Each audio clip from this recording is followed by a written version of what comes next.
Hello' everyone, আজি হৈছে ৰমজানৰ 7 নম্বৰটো ৰোজা। সকলোলৈকে আকৌ এবাৰ ৰমজান মুবাৰক।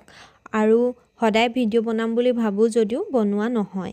এতিয়া চেহেৰীত খাবৰ কাৰণে মই এইবিলাক পিটিকা বনাই আছিলোঁ আৰু জল্দি চেহেৰীটো খাই মই এনেকৈ শুই গ'লোঁ। আৰু দিনটো যিহেতু মই স্কুল গ'লোঁ সেইটো কাৰণে ভিডিঅ' শ্বুট কৰা নহ'লে।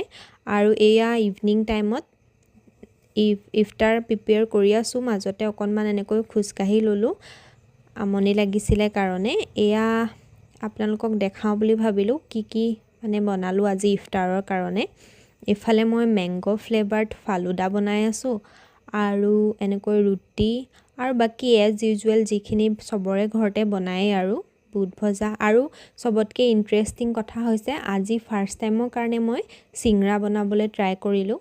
যিহেতু মোৰ ফাৰ্ষ্ট টাইম আছিলে, শ্বেপটো একদম পাৰফেক্ট হোৱা নাই আৰু খাবলৈও খুব ভাল হোৱা নাই, কিন্তু একদম বেয়াও হোৱা নাছিলে। আৰু এইফালে মায়ে অলপ চিংৰা লগত আৰু পকৰীৰ লগত খাবৰ কাৰণে গ্ৰীণ চাটনিও বনালে। আৰু এয়া কাৰী বনাইছিলে মায়ে, পোলাও বনাইছিলে লগতে। এইফালে এইটো কাৰী মানে ৰুটিৰ লগত খাবৰ কাৰণেও আৰু পোলাওৰ লগত আমি খালোঁ এনেকৈ। আৰু এয়া হৈ গ'ল আলু চপ মই বনাইছিলোঁ। আৰু আজি ইফতাৰৰ প্লেটখন এনেকৈয়ে সজালোঁ। ইমান বেছি বস্তু নাছিল।